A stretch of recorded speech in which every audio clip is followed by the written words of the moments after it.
자, 여러분들 10월 13일 월요일 두 번째 시간입니다. 우리가 앞에서 1910년대 식민통치와 저항에 대해서 했으면 이번 시간은 1920년대 식민통치와 저항이에요. 큰 흐름에서 보면 일단 통치 방식 바뀌죠? 문화통치로 바뀌게 되고요. 그 다음에 이 1920년대에 안내자 국내에서 여러 민족운동들이 있었는데 선생님은 정리를 해봤고요.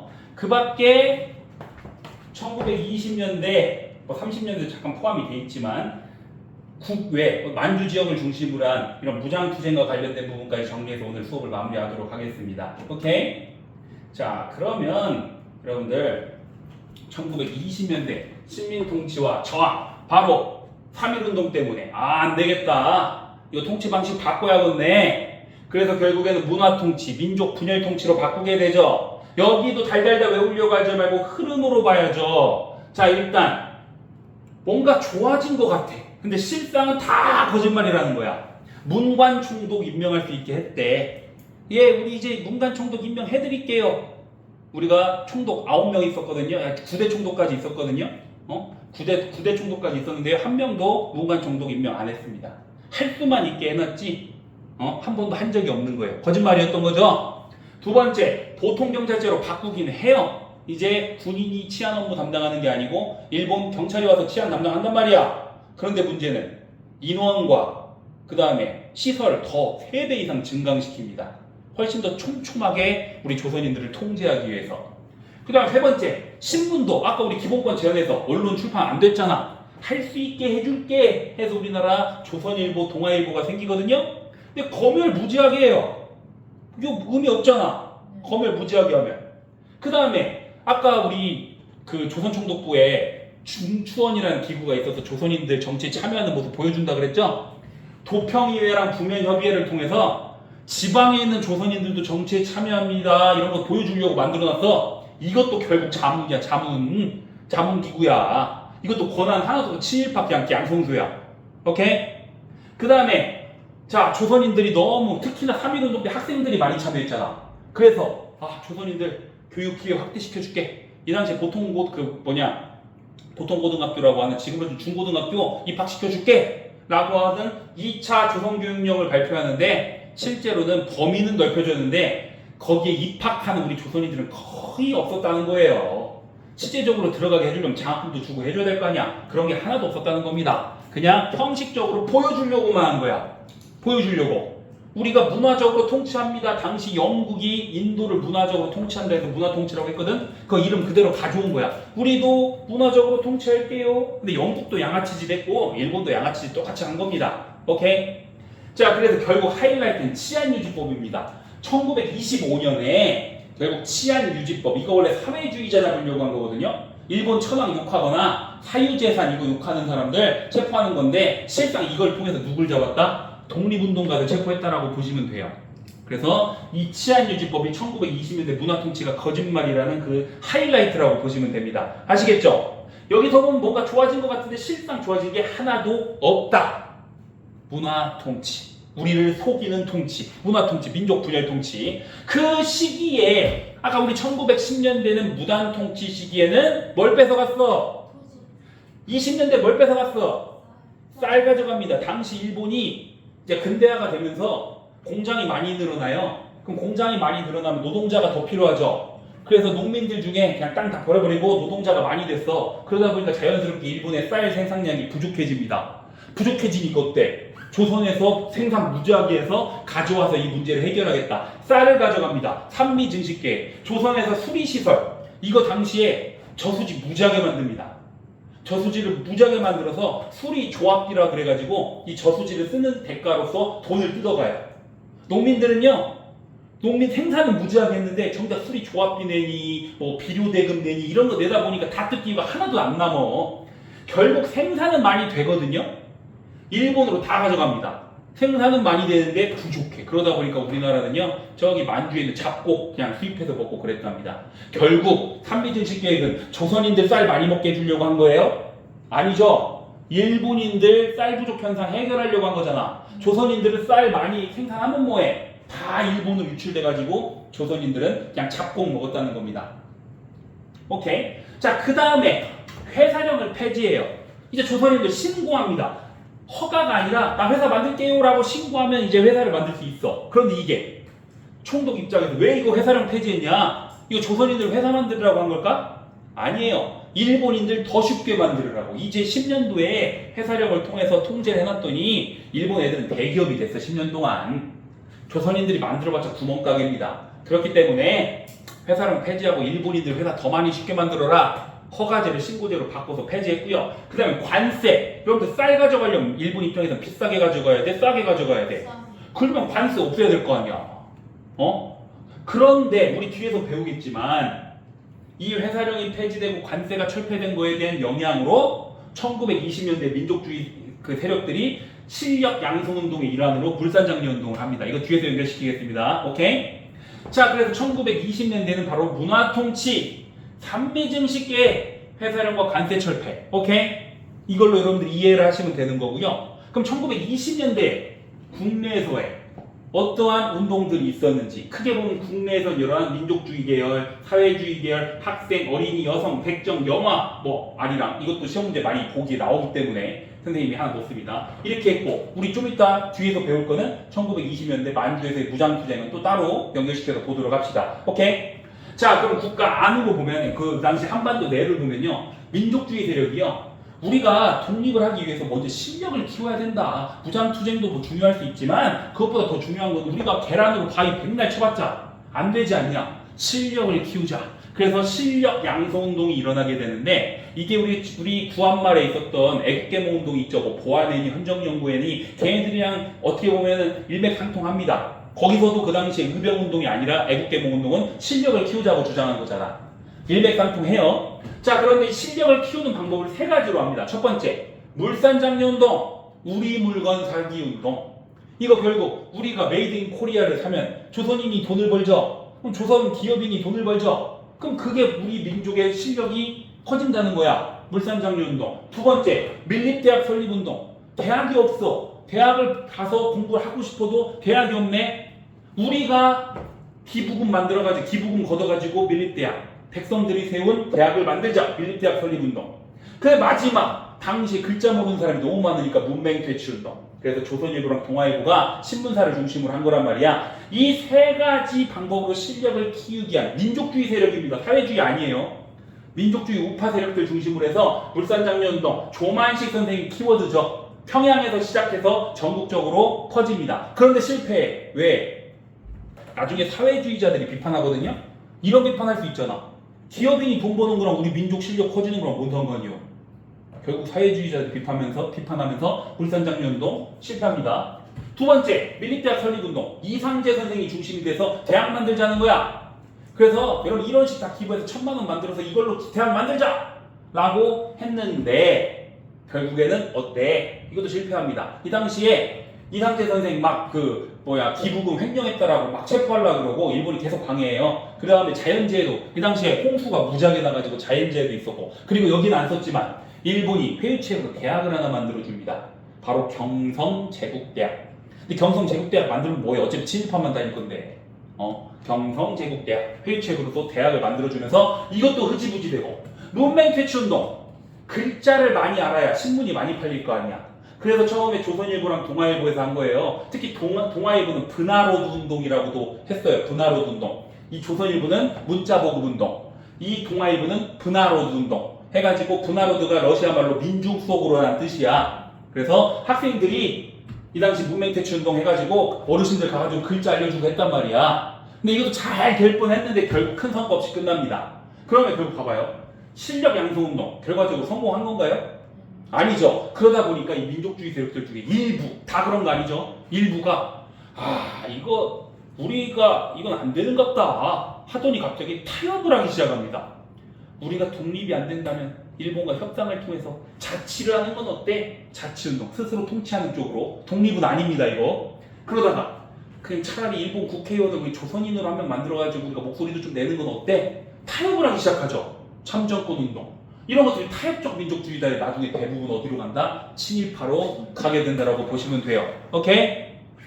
그래서 이런 타협적인 애들이 이 실력 양성운동이 실패한 회의감 때문에도 결국에는 이 타협적인 세력들이 등장하기 시작한다라고 보시면 됩니다. 그런데 여러분들이 아는 뭐 이승만, 김구, 안창호 이런 사람들은 다 비타협적 민족주의자입니다. 오케이? 일부예요, 일부.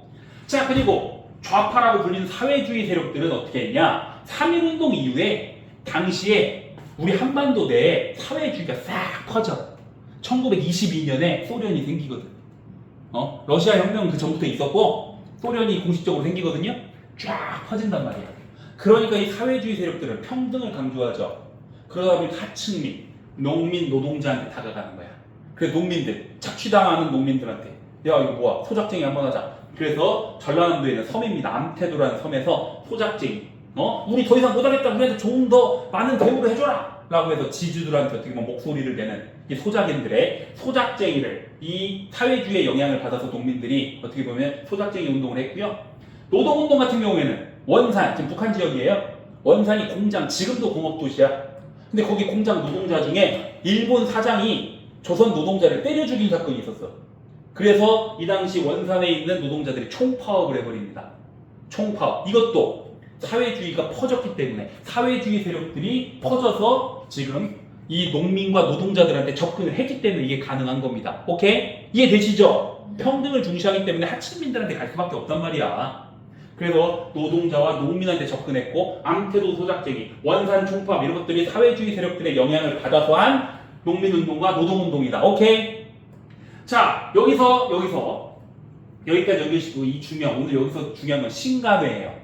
신간회 배웠잖아. 배웠는데 다시 한번 연결시켜 봅니다. 자, 학생운동도 결국 우리 아까 그 3.1운동의 영향이 여러 민족운동이 활성화됐다고 하는데 벌써 봐봐. 사회주의 운동도 일어나고 학생운동도 일어나고 어린이운동도 일어나고 그러잖아. 3.1운동은 여러 어떻게 보면은 지식인만 한 게 아니라 학생, 노동자, 농민 등 다양한 계층들이 참여했기 때문에 이런 게 가능한 거예요.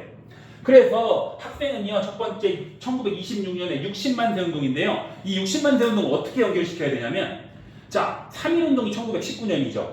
그런데 당시에 학생들이 중심이 되고 여기에 사회주의자가 합칩니다. 학생과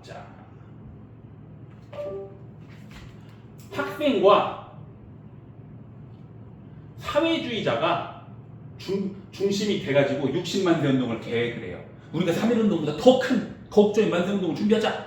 특히 이때는 조선의 마지막 임금 순종이 죽어서 인산일입니다. 고종이 아니고 순종이에요.